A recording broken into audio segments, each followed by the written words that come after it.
এই যে তুমি আমার সাথে আছো, তার মানে একদমই নয় যে তুমি সারা জীবন আমার পাশে থাকবে। যদি কখনো আমাদের সম্পর্কের উপর দিয়ে একটি ব্যবচ্ছেদের নদী বয়ে যায়, যদি আমরা আর পরস্পরের মুখ না দেখি বহুকাল, তুমিও না দেখতে দেখতে একদিন ভুলে যাবে আমায়।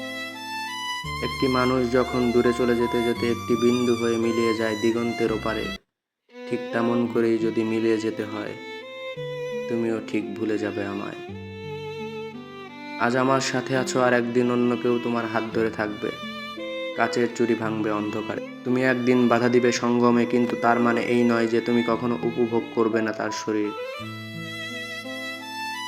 আজ যে কথাগুলো আমরা বলছি, যে স্বপ্নগুলো নির্মাণ করছি, সেই কথাগুলো একদিন অন্য কারোর সাথে বলবে। অন্য পুরুষের ঘামে গন্ধে পরিচিত হয়ে উঠবে রাতের আসবাব, বিছানার চাদর, বুক বালিশ। আজ আছো, সবটুকু নিয়েই আছো, কথা দিচ্ছ অনেক কিছুই, কিন্তু আমি জানি তুমি একদিন কথা না রেখেই অন্য কারোর হয়ে যাবে। নিজের ভিতর যত্ন করে গড়ে তুলবে আর একটা শরীর, তার নাম রাখা নিয়ে হইচই করে উঠবে ডাইনিং, বারান্দা, এক টুকরো উঠোন। এবং তুমি ভুলে যাবে আমায়, তখন আর ফোন করে জানতে চাইবে না কেমন আছি, খেয়েছি কিনা। আমিও জানতে চাইবো না আল্ট্রাসাউন্ডের রিপোর্ট কি, 10 মাস হতে আর কতদিন বাকি। এভাবেই প্রেম ধীরে মুছে যাবে, পলির প্রসাধনে মুছে যাবে স্পর্শ।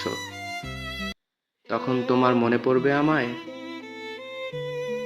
কোনো এক ফেলে আসা প্রেমিকের জন্য কি ভয় পাবে কিছুটা, ফোন নাম্বার পাল্টে ফেলবে হয়তো ভয়ের ছুটে।